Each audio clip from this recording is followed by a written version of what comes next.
Hey everybody, MorbTron here. Today is August 18th, 2020, which makes it a Tuesday and a reset day. Now let's see what we have to do this week in Destiny 2.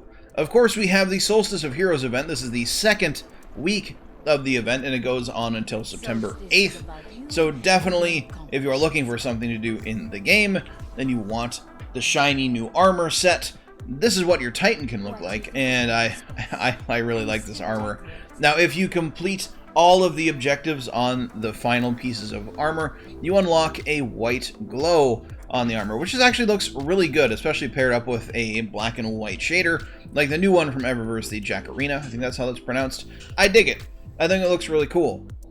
Now, the ones that you unlock in the Eververse that are actually universal ornaments now, which I also really appreciate, those are class specific. So if you equip all of these here, or I do, you'll see here that I glow blue because I'm a striker right now. If I go to Sentinel, I glow purple, and I glow red-orange if I am Sunbreaker. So if you want the universal ornament sets, you can unlock that either through silver or bright dust.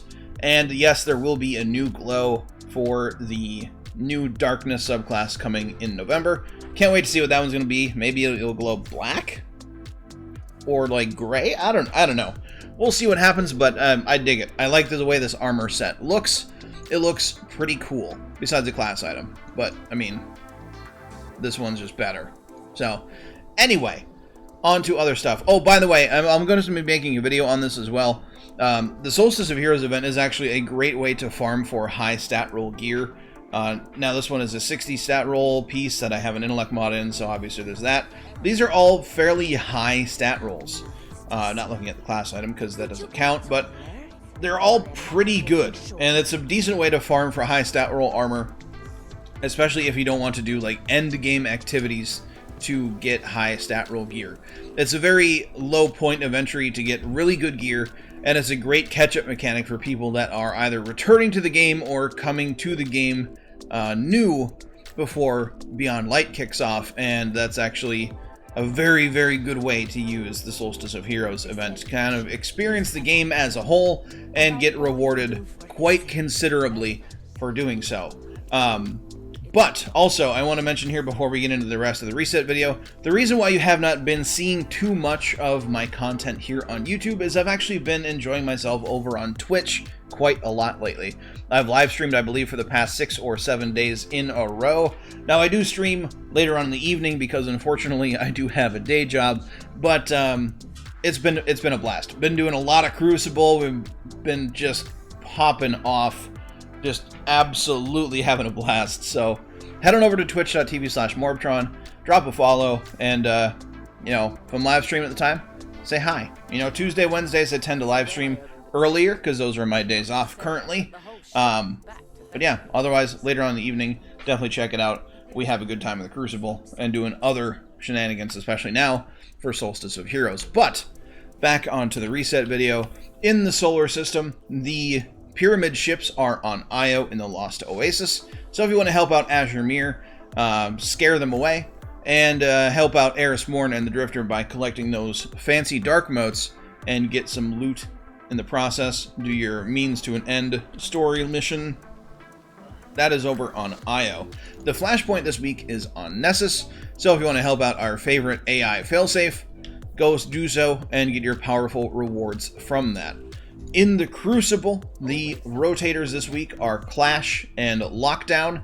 So if you're not a fan of standing on control zones in Control or collecting crests in Supremacy, you just like shooting dudes and heck any objectives, Clash is going to be your home.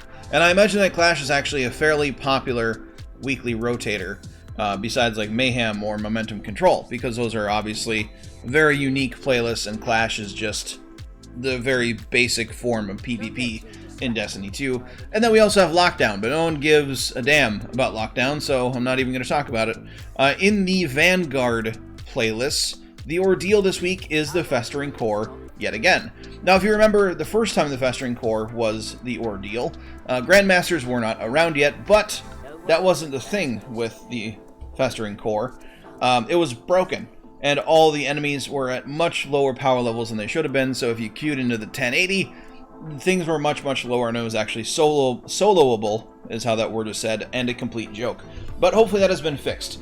So we should have Grandmaster shenanigans going on in the Festering Core, and you have Epitaph, so taking combatants generate Blight Geysers when defeated, Unstoppable and Overload champions, and of course all of the other Ordeal Grandmaster modifiers, like having your power dropped to 1075, join progress disabled, more champions, match game, extra shields, limited revives, extinguish, so if you wipe you go to orbit, and you have Barisk's Breach, so void damage and knockback damage and distance has been increased as well. Basically, I mean, everything one-shots in Grandmaster if you're not careful, so definitely be careful if you're going into Grandmaster, because I imagine Festering Core is going to be pretty spicy in Grandmaster, but we shall see.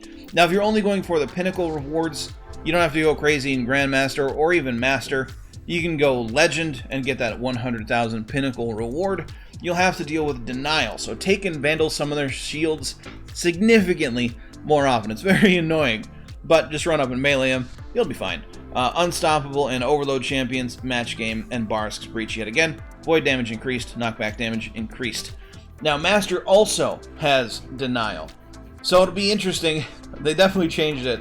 They probably tested it, hopefully, and thought, hey, Denial is a real big pain on Grandmaster, so they changed it to Epitaph, is what I would imagine. But the regular Strike playlist this week is Void Singe, and as far as the farmable Nightfalls go, we have Exodus Crash, which gives you an exotic Sparrow, I believe. Sparrow or ship, I believe it's Sparrow. Savathun Song, which gives you the Year 1 kinetic auto rifle duty bound, and the Warden of Nothing, which gives you the Warden's Law hand cannon, which is absolute trash, and it's getting sunset anyway, so no need to farm for really any of that stuff unless you want to complete your collections. But on to the moon. Your weekly reminder to not forget about the moon. We have a lot of powerfuls and pinnacles here if you're looking to get your power level up and you're still below that pinnacle level of 1050. The moon is your friend. There's a lot to do here. The Nightmare Hunts this week. We have Crota, Fogoth, and Dominus Gaul. So if you're looking to complete time trials for any of those three, definitely get that done this week. And I believe that's it. We just move on to the Eververse now. So we click this store button here.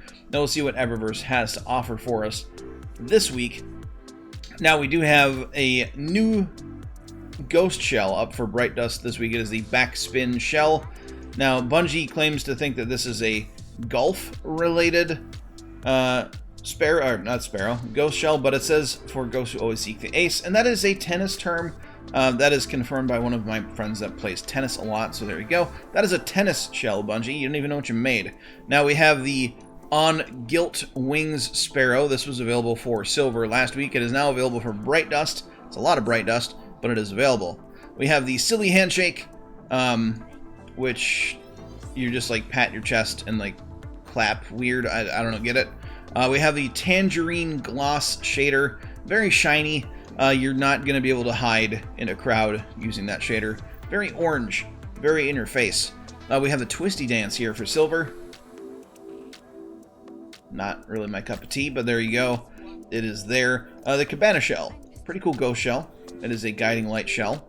So if you want your ghost to have a little straw hat, there you go. We have the SOLPIERCER, pretty cool looking ship. Changes its glow, I believe, with shaders. Am I a liar? I'm a liar. Does not change its glow with shaders. It has the white glow. There you go. Other Bright Dust stuff this week. We have the Shaded Shell. I believe this is from the first Solstice of Heroes. Your ghost shell just gets a little monocle sunglass. Pretty cool. You have the Breathe In emote, which is what you do every time you upgrade your armor set. You get this little kind of like emote glow around you. So if you want to do that all the time, there you go. And we have Playground Ride, which is an emote that I sorely regret never buying when it was around, and now I can buy it for a lot of Bright Dust. So I'm going to purchase that and almost have no Bright Dust now. And we have the Tangled Outrider. This is the ornament for Trinity Ghoul. There you go. Trinity Ghoul recently got a buff to to make it much more useful and pretty fun to use. Now the Ultraviolet, which is for Borealis, which is basically worthless, but it is a sniper rifle that can be like hard light. Then you can change its element type by reloading. Now shaders this week in the Flare tab, we have a lot. We have Tangerine Gloss, we've already seen that. We have Vintage Timber, which is, I believe, new to this, to Solstice of Heroes, but kind of makes your armor just look really shiny and gold. We have Bruised Blush. This really clashes for me. I don't dig it. It's like light purple / pink and blue. Not a fan. Welded Brass. Looks good on a Titan. Don't really dig it on this armor, but it does usually look pretty good. There you go. Other things, we have the Shocking Entrance. Just shoot lightning down. We have the Nightmare Emergence. And we have the Warsat Arrival as well. But that's it. That is it for this week's reset video. Want to do me a favor, hit the like button for me. I would greatly appreciate it. If you are new here, subscribe for more Destiny content. Do not forget to follow me on Twitch. That is twitch.tv/MorbTron. And yeah, don't forget to have a good day, everybody. And I will catch you all next time.